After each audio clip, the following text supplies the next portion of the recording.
자, 이제 중국 것을 봤으니까 우리나라 것을 보겠습니다. 요 청동기를 갖다가 여기 밭갈이 하는 모습이 있기 때문에 농경문 청동기라 그럽니다. 근데 이것은 대전 괴종동 출토물이라고 알려져 와 있는데, 어떤 이것도 출토 당시에 현장이 조사되지 않았으니까 전이라고 하게 해야 되겠죠. 근데 이 농경문 청동기는 굉장히 중요한 의미를 지니고 있어요. 문화적으로. 왜 그러냐 하면 여기에 솥대가 있습니다. 솥대. 새가 앉은 솥대. 신간이라는 거예요. 또 여기에 고구려 시대에 있었던 절풍이 있습니다. 절풍. 또 여기에 보이지는 않지만 여기에 전부 다 톱니 형태의 박지된 햇살무늬, 소위 이제 거치문이라고 하는 이것들이 뺑 돌아가면서 있어요. 태양숭배의 문양들이죠. 이것도 물론 빗살이겠습니다만. 그 다음에 이 당시 농경문의 이 밭고랑들이 이렇게 표시되어 있고 굉장히 여러 개가 표현된 문양. 그 다음에 이 동기 자체는 뭐 방패형이라고도 하고 여러 가지 설이 있어요. 왜냐하면 이 동기가 그런데 12.8cm인데 이게 방패의 구실을 할 리도 없다고 보고 이것도 일종의 억이라고 보겠는데 12.8cm 얼마 되게 짤막한 건데 이 모양은 제 눈에는 꼭 기와집 형태 같아요. 예, 가옥 형태라고. 여러분들은 어떻게 보십니까? 기와집 같이 안 보입니까? 이러한 농경문 청동기에서도 절풍과 솥대와 새숭배 사상이 나타나 있다. 그 다음에 이 여기에서는 중요한 이 농경을 하는 여기에 이 사나이가 맨몸으로 옷을 벗고 나신으로서 농경을 하고 있어요. 그런데 맨몸으로 남근을 드러내고 밭을 간다는 것은 지신에게 그 신령스러운 어떤 존재를 각인시켜 주기 때문에 깨끗함을 각인시켜 줘요. 옷을 걸치지 않고 나신 농경문, 나경이라 합니다. 그것을 나경, 벗을 나자, 그 지을 경자. 나경 문화는 해방 전까지만 해도 함경도에 그 문화적 흔적이 있었어요. 그 다음에 이것은 경주에서 출토된 것으로 보는데 이와 같은 형태 두 마리의 새가 조형화된 이런 꼬지가 있단 말이에요. 이런 걸 봐서 여기에 긴 장대를 꽂은 간두식이라고 하는 것이죠. 두 마리의 새니까 쌍조 간두식인데 이것은 그 앞에서 본 이 Y형이 좀 더 조형적으로 변형되면서 이런 둥근 형태가 되었지 않느냐. Y형은 되려면 이렇게 되어야 되겠죠. 이것이 이렇게 둥근 형태가 되지 않았나. 그런 형태입니다. 이 Y형에 대해서는 뒤에 다시 설명할 기회가 있습니다. 여기 보이는 이 유물들은 그 함안, 경남 함안 도항리에서 출토된 세장식 기물들인데 이것을 고고학계에서는 이름 붙이기를 유자이기라 그래요. 유자이기. 요때 자자는 가시 자자입니다. 찌를 자. 요때 리자는 이롭다는 뜻이 아니라 날카로울 리라 그래요. 날카로울 리. 아주 뾰족하고 날카로운 걸 예리하다 그러잖아요. 그때 리. 가시가 있는 날카로운 기물이다. 이렇게 이름 붙였어요. 그것을 우리말로 풀이해서 미늘새라고. 요게 마치 낚시바늘과 같은 새를 말해서 미늘새라고 이런 참 명칭을 붙이는데 이것도 증명이 돼야 된다고 봅니다. 어떻게 증명이 돼야 되느냐. 세장식 쇠로 된 의기다. 그래서 조장철의기로 고치든지 고유한 우리말로는 세장식 철의기라. 왜 그러냐면 한대 화상석을 보면요, 이러한 그 기물을 든 수행자들이 그 앞에 지도자를 쫓아서 쭉 따라가는 그림이 있어요. 그런데 꼭 이런 기물하고 모양이 같은 걸 들고 가요. 이것은 뭐냐? 세숭배 사상을 나타낸 일종의 깃발과 같은 것인데, 매번 만들기 귀찮으니까 하만만 해도 거기 쇠가 그 당시 좀 비교적 풍부한 곳이거든요. 그러니까 연구용으로 이와 같은 조장철 의기를 만들었다, 그렇게 해석합니다. 그러지 않고서야 왜 이 새들이 이렇게 다닥다닥 붙어 있는 이런 걸 굳이 만들었을까? 이것은 고대 세숭배 사상, 요때의 새는 여기 마치 뭐 참새처럼 보이지만 이건 분명코 솔개를 조용한 물론 이때도 솔개가 그 시족 집단의 수령을 표징한다라고 이해가 이미 희미해졌을는지 몰라요. 그래서 이와 같이 새가 곱게 조형화된 것을 했을는지는 모르겠지만, 어떻든 새를 이렇게 다닥다닥 붙였다. 그런데 이 가운데 이런 문양이 있다. 이것은 태양의 불꽃문입니다. 불꽃 봉오리. 이게 불꽃 봉오리예요. 모든 정상의 동그란 복숭아 형태는 전부 다 그게 불꽃 봉오리입니다. 근데 그 불꽃 봉오리를 잘못 이해해서 뭐 천돈이 뭐 복숭아로 이해해서 그걸 먹으면 3000년을 장수한다는 이런 이 오해를 하고 있는데, 불꽃 봉오리 그게 바로 뭐냐면 태양의 상징이에요. 그래서 태양의 알, 그걸 삼키면은 영원 불멸이 된다, 이런 관념입니다. 복숭아 먹는다고 1000년 살고 한 것은 아니라고 보고, 그 복숭아처럼 생긴 그 봉주가 불꽃 봉우리로서 그것은 태양이 원의고, 그것이 태극기, 깃발의 봉우리라든지 모든 그런 데 올라가 있는 거예요. 이것도 마찬가지죠. 또 항아리라든지 뭐 이런 유골함, 불꽃으로 된 어떤 단지라든지 이런 꼭지가 전부 다 그걸로 돼 있어요. 그 동그란 그것은 손 꼭다리 이렇게 들기 좋게 물론 조형화되어 있지만 그 상징 의미는 그것이 불의 정상부의 불꽃무늬, 불꽃봉오리, 그걸 표징하는 것이라고 할 수 있습니다.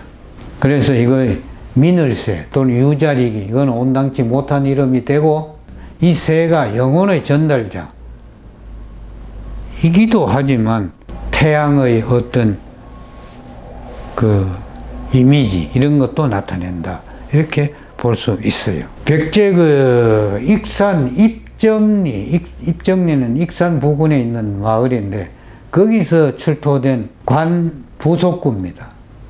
이 금동 부속구에 여기 이것은 형태로 봐서 아마 내관이고 이것은 아마 변관이라고 할 수 있겠습니다. 그런데 여기에 보면은 이와 같은 점열 기법으로 아주 콕콕콕콕 눌려가지고 자국을 내가지고 새를 조형하고 있습니다. 이 새는 무슨 새겠습니까? 이 새는 봉황처럼 보이지만 그 당시는 봉황으로 인식했을 것이고, 더 고대로 올라가면은 왕솔개라고 볼 수 있겠지요.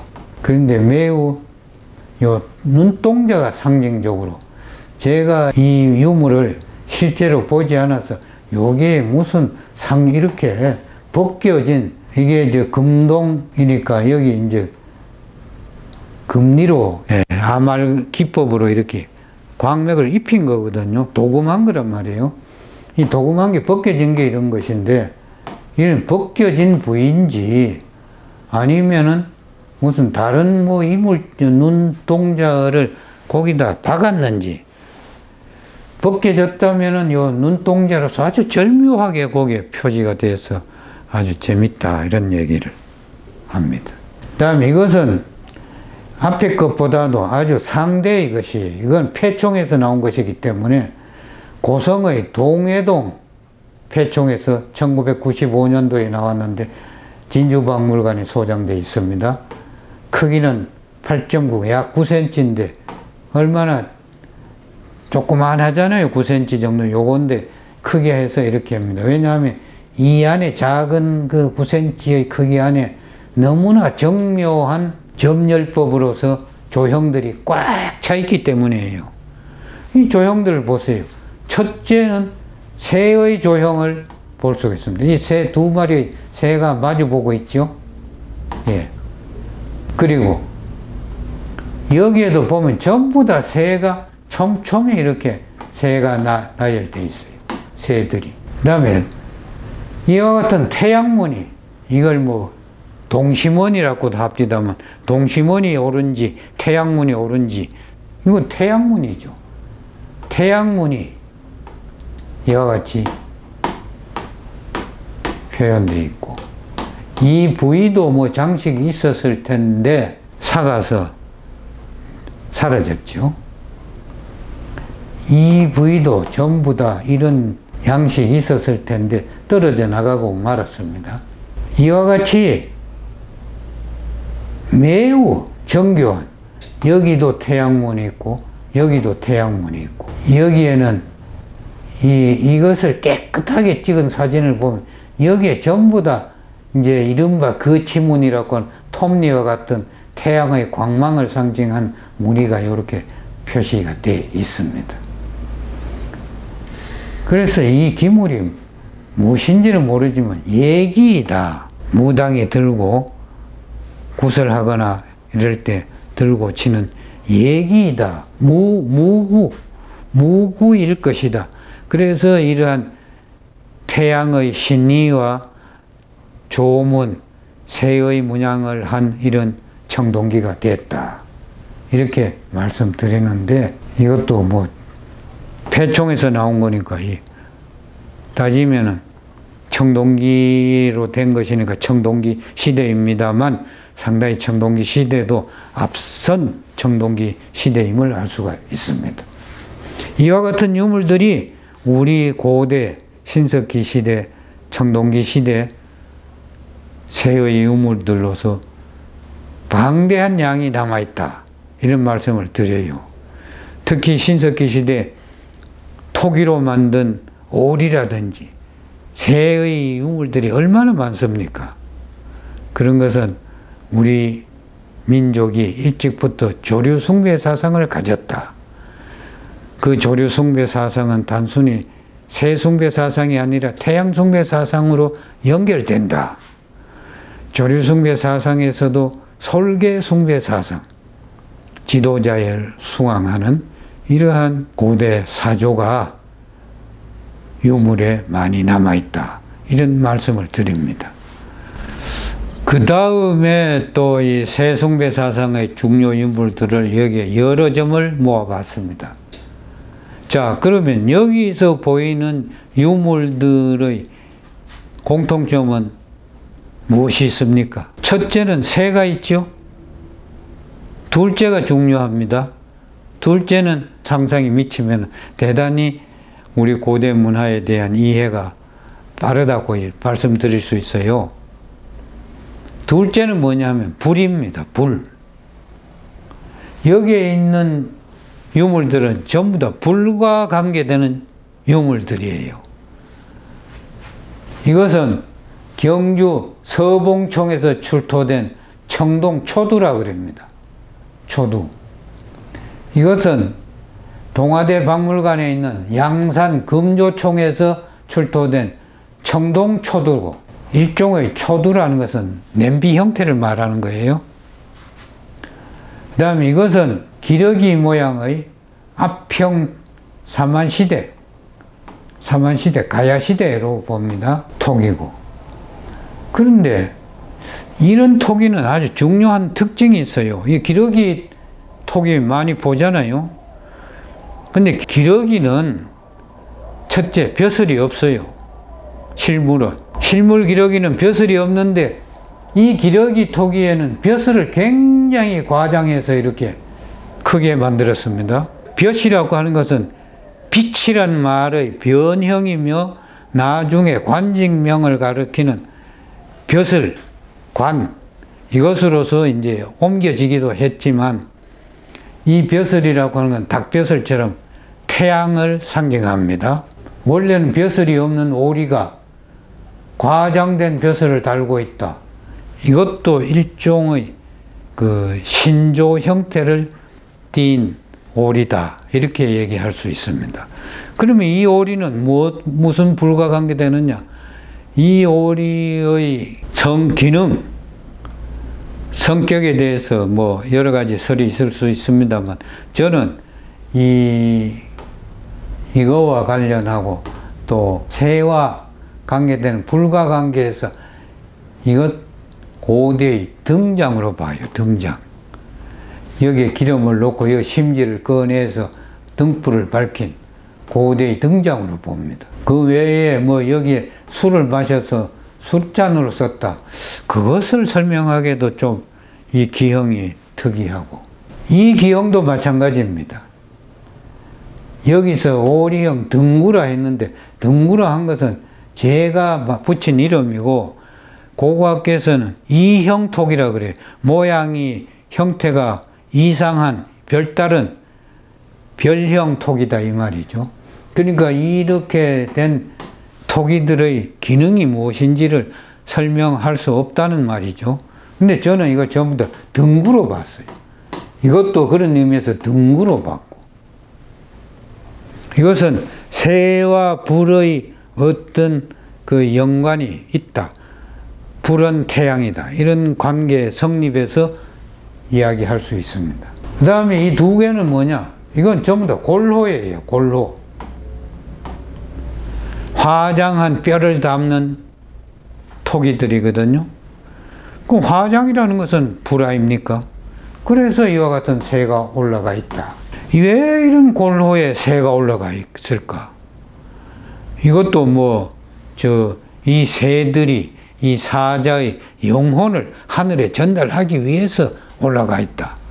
이렇게 또 문학적인 윤색을 할 수도 있겠지요. 그러나 이러한 불, 태양, 새의 상관관계에서 이러한 용기에 새가 조형화됐다는 이론이 성립될 수 있지 않느냐 하는 제 생각입니다. 마찬가지로 부여 능살리 절터에서 발견된 백제 금동 대항로 국보 237호입니다. 한 이틀 전에 저도 부여 박물관에 다른 일들도 있고 해서 부여 쪽으로 가는 쪽에서 부여 박물관에 둘러서 이 유물도 보고 부여 박물관에 마침 선비족의 유물들이 많이 와서 특별전을 하고 있더라고요. 알선동 선비족 구허의 유물 19년도인가 2020년도인가 지금 헷갈리는데 한국 목간학회에서 알선동 선비 구허 동굴 선비족이 대동으로 남하기 이전에 살았던 옛 동굴 생활했던 성지라고 할 수 있는 예터가 있어요. 예터에서 그 이야기는 뒤에 강개토 호태영비 얘기할 때 선비족의 구허에 443년인가 439년인가에 세운 선비족의 구허를 발견한 태무제 때, 부기의 태무제 때 그걸 발견한 비가 거기 원비가 있습니다. 그걸 설명할 때 이야기하겠어요. 백제금동대향로, 연이 향로인데 여기에도 이 조형이 올라가 있죠. 새가 올라가 있습니다. 그런데 지금 이 대향로에 대한 논문들도 여러 편이 나왔어요. 그리고 이건 참 세계적인 향로 발굴이기 때문에 이 조형에 대한 여러 가지 이야기가 나오고 여기에 연화문처럼 된 것도 나오고 여기에 상상의 산수화 같은 것도 나오고 이야기 나와서 여기에는 이 도교적인 어떤 것이 표현되어 있고 여기에는 또 불교적인 어떤 것도 표현되어 있고 여러 가지 이야기를 하고 나와 있습니다. 이상세계를 표현하고 있다고. 그런데 제가 볼 때는 여기에 있는 연화문 형식의 이것도 불꽃문이고 여기에 산수문처럼 되어 있는 이 문양도 기본적으로는 화연문을 좀 더 조형적으로 처리한 게 이런 문양으로 변형됐다. 왜냐하면 이것이 향로니까. 이 향로의 그 선형은 한대의 박산로거든요. 한대의 박산로를 보면 이 전체 몸덩어리가 화연문으로 되어 있어요. 네. 그래서 화연문이다. 이런 것이고, 화연문 꼭대기에 왜 이렇게 봉황이 장식되어 있느냐. 여기에서 보다시피 전부 다 이 새에는 불과 밀접한 관계가 성립된다. 그 말은 불과 태양의 성립 관계다. 그래서 여기에 꼭대기에, 향로 꼭대기에 새가 장식되어 있다. 이런 견해를 저는 말씀드립니다.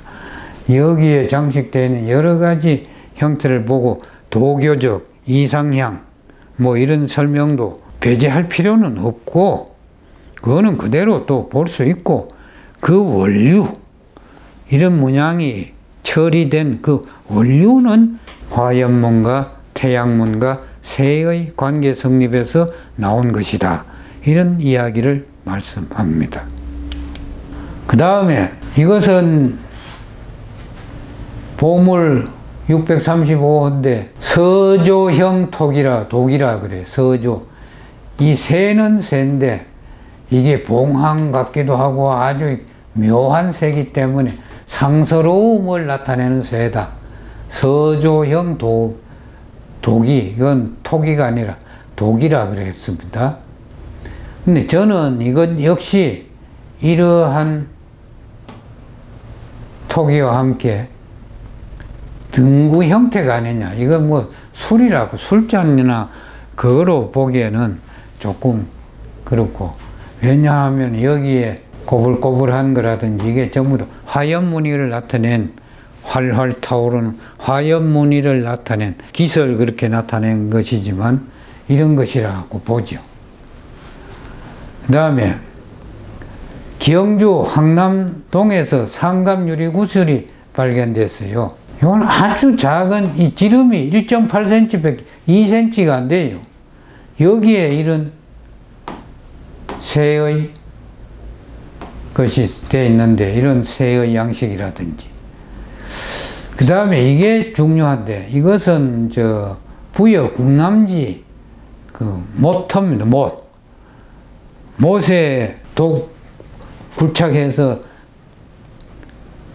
발굴해 보니까 이런 목응 길이가 6.1cm 아주 작지요. 6.1cm의 나무로 된 매가 나왔어요. 그런데 이 하단부가 이렇게 깎음새가 딱 정리가 된 요런 6.1cm 자그마한 나무 토막인데 아주 눈과 부리가 용맹스럽게 딱 되어 있는데, 이것이 뭐냐? 우리가 조선시대에 그 70세 넘은 공신이 벼슬길에서 물러나면은 궤장을 하사하거든요. 그 궤는 책상이고 장은 지팡이인데 그 지팡이 끄트머리에는 비둘기가 조형화되어 있는 그런 구장이라 그래요. 그게 그런 걸 하사하는데, 그런데 한대나 옛날에는 그 비둘기 구장이 아니고 응장이었다는 것입니다. 그 우두머리를 나타내니까 응장이다 이 말이에요. 물론 비둘기도 중요한 구실을 해요. 왜냐하면은 소황제 때 25개의 새 관명으로서 할 때 5조가 있고 5구가 있었는데 구자 그게 비둘기 구자거든요. 그런데 그 비둘기, 지팡이 끝에 붙였던 비둘기가 아닌 응장의 유물이었다. 이런 해석을 합니다. 이러한 삼국시대의 새 유물보다도 더 올라가는 낭낭시대의 새 유물이 있어요. 낭낭시대의 새 유물.